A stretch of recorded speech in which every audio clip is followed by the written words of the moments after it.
आपको और जो टॉपिक है वो कौन सा टॉपिक पढ़ेंगे? सबसे पहले आती है प्रत्यय की परिभाषा, यानी प्रत्यय किसे कहते हैं।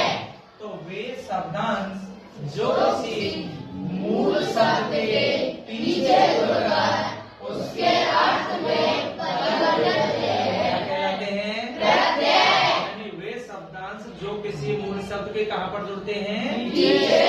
पीछे जुड़कर उसके अर्थ में परिवर्तन कर देते हैं या उसके अर्थ को बदल देते हैं, क्या कहलाते हैं? जैसे हमने कौन सी धातु ले ली? पट में यदि हम कत्वा जोड़ेंगे तो हमारा शब्द क्या बनेगा? जैसे चल में हम तुमन प्रत्यय जोड़ेंगे तो शब्द क्या बनेगा? इसके बाद में हमारा और पॉइंट आता है प्रत्यय के। प्रत्यय के कितने प्रकार के होते प्रत्यय, या प्रत्यय के कितने भेद होते हैं? तो प्रत्यय कितने प्रकार के होते हैं? नंबर 1 कौन सा प्रत्यय है? नंबर 2 कौन सा है? और नंबर 3 कौन सा प्रत्यय है? सबसे पहला प्रत्यय कौन सा था? अब आता है हमारा बंधु की कृत प्रत्यय किसे कहते हैं। तो वे प्रत्यय जो किसके बाद में लगते हैं? धातु के बाद में लगते हैं, वो क्या कहलाते हैं? दूसरी भाषा में हम बोल सकते हैं कि धातु के बाद जुड़ने वाले प्रत्यय कृत प्रत्यय कहलाते हैं। तो धातु के बाद में जैसे ये हमारा कौन सा था? पट। तो पट हमारी क्या थी? और इसमें चल हमारी क्या थी? तो वे प्रत्यय जो धातु के बाद में जुड़ते हैं वे कौन से प्रत्यय कहलाते हैं? नंबर 2 कौन सा प्रत्यय आता है?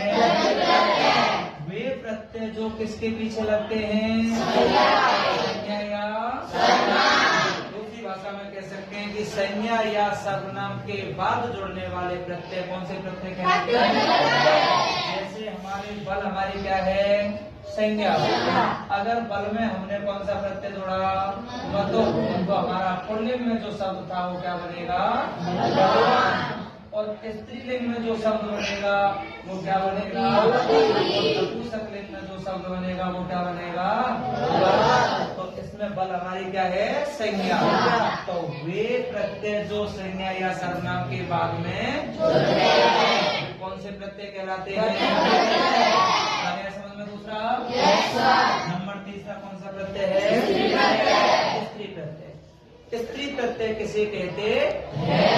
वे प्रत्यय जो पुल्लिंग शब्दों को, कौन से शब्दों को?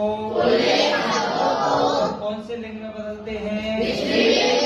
तो वे शब्द या वे प्रत्यय जो पुल्लिंग शब्दों को स्त्रीलिंग में बदलने के लिए प्रयुक्त होते हैं क्या कहलाते हैं? स्त्री प्रत्यय। यानी स्त्री प्रत्यय वे प्रत्यय होते हैं जो पुल्लिंग शब्दों को स्त्रीलिंग में बदलने के लिए प्रयुक्त किए जाते हैं। जैसे इसके जो भेद होते हैं, स्त्री प्रत्यय के कितने भेद होते हैं? 2।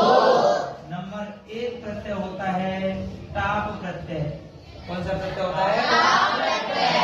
2 कौन सा होता है? नीप प्रत्यय। कौन सा होता है? नीप प्रत्यय। अब देखिए टाप प्रत्यय में टे का और टे का क्या हो जाता है? और क्या शेष रहता है इसमें? और नीप प्रत्यय में ने का और टे का लोप हो जाता है, इसमें क्या शेष रहता है?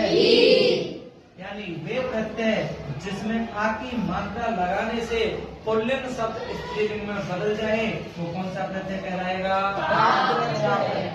जैसे हमने लिख दिया असो।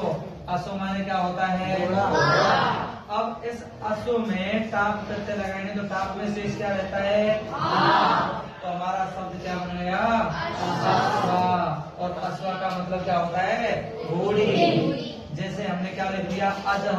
अज माने क्या होता है? बकरा। अज का मतलब बकरा। इसमें अगर हमने टाप प्रत्यय लगाया तो क्या शब्द बन गया हमारा? अजा। और अजा का मतलब तो जिस शब्द के पीछे आ की मात्रा लग जाए और वो पुल्लिंग शब्द से स्त्रीलिंग में बदल जाए कौन सा प्रत्यय कहलाएगा? अब नंबर 2 कौन सा प्रत्यय आता है हमारा? वे प्रत्यय जो ई की मात्रा लगाने से पुल्लिंग शब्द में से कौन से लिंग में बदल जाए? वो कौन सा कहलाएगा? जैसे हमारा एक शब्द ले ले हम और वो शब्द कौन सा ले लेंगे हम? जैसे कुमार, क्या शब्द ले लिया हमने? कुमार हमारे कौन से लिंग का शब्द है? पुल्लिंग का। कुमार कौन से लिंग का शब्द है? पुल्लिंग का। अब इसमें हमने नीम प्रत्यय लगा, तो नीम में क्या शेष रहता है? तो हमारा शब्द क्या बन गया? और जो कुमारी शब्द है वो कौन सी लिंग का हो गया? आ गया समझ में सभी के में?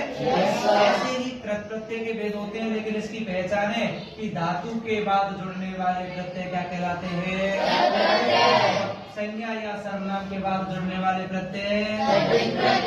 और वे प्रत्यय जो पुल्लिंग शब्दों को स्त्रीलिंग में बदलने के लिए प्रयोग किए जाते हैं, वे कौन से प्रत्यय कहलाते हैं? आज के लिए हम इतना ही पढ़ लें और बाकी का कब पढ़ेंगे हम?